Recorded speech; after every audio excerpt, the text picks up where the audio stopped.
I want to tell at the beginning, it's very difficult when a democratic country has to confront an illegal terroristic group. Whatever we do is being photographed. Whatever they do, nobody sees.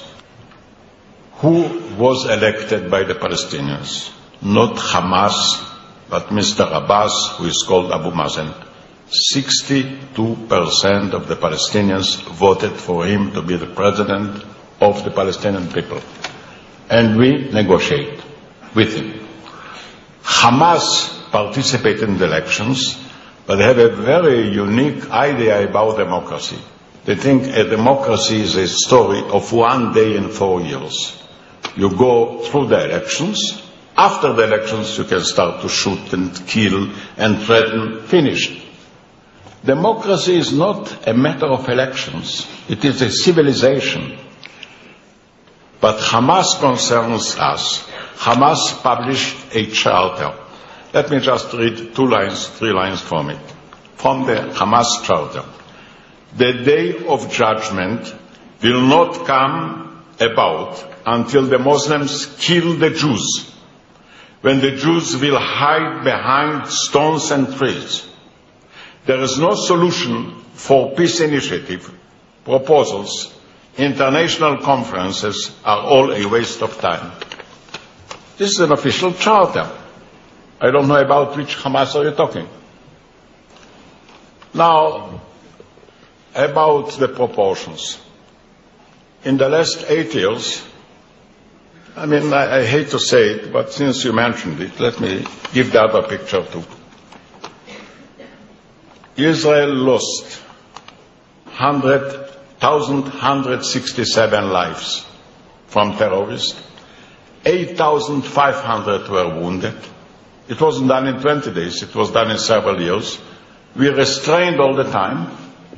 And then, since the last 4 years, when Hamas took over Gaza, 5,500 rockets and 4,000 mortars, shells, were fired upon civilian life in Israel at random. They didn't care if it's kindergarten, we didn't answer.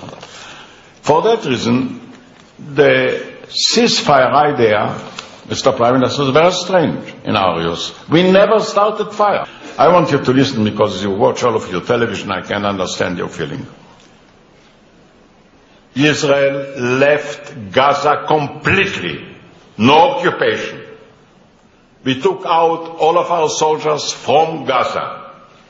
All our civilians. People are talking about settlements. We took out from Gaza all the settlements and all the settlers. 15,000 of them. Nobody forced us. It was our own choice.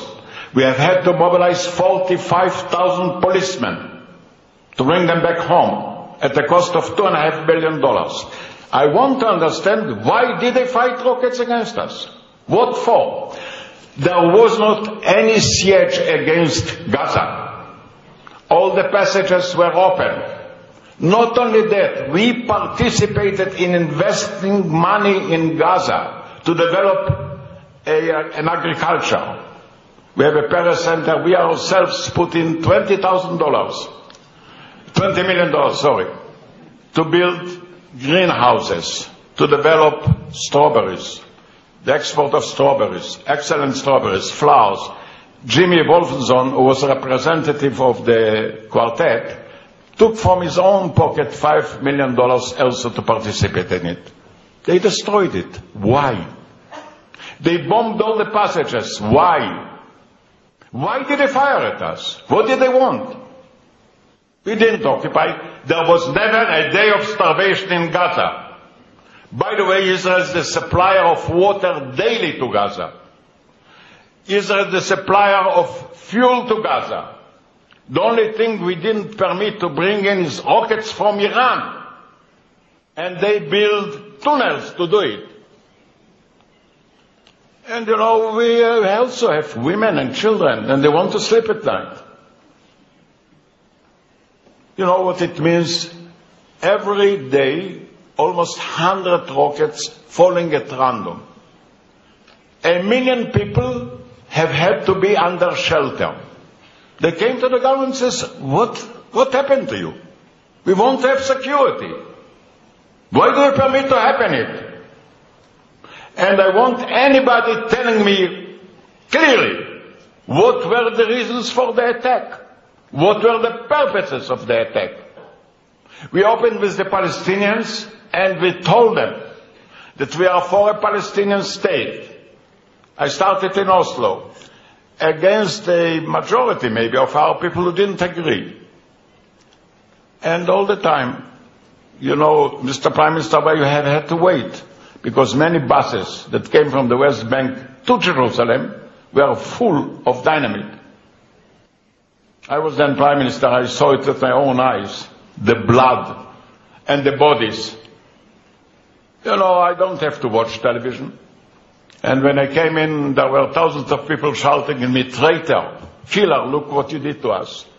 And then mothers and children came to the government and says, what will happen? 1 million people every night have had to hide themselves in shelters.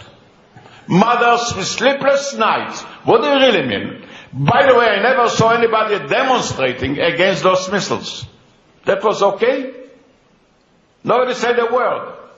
And we didn't answer. A day in, a day out, a year in, a year out. The problem is not the Arab world. The problem is the Iranian ambition to govern the Middle East. They supplied the rockets to Hezbollah. They supplied the rockets to Hamas. They are controversial in the Arab making. And you know what? We didn't have a choice. The leader of Hezbollah, Nasrallah, says, would I know that Israel will react so strongly, we wouldn't start it. Thank you very much. And then come Mashal, the leader of Hamas, and said, Israel reacted too strongly. What did they expect us to do? I don't understand. What would any country do?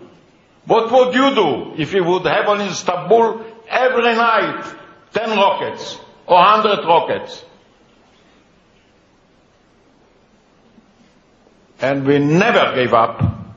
All my life, as you said, Mr. Chairman, I appreciate, I'm fighting for peace. What we did is not the thing that we wanted to do. It's not our choice.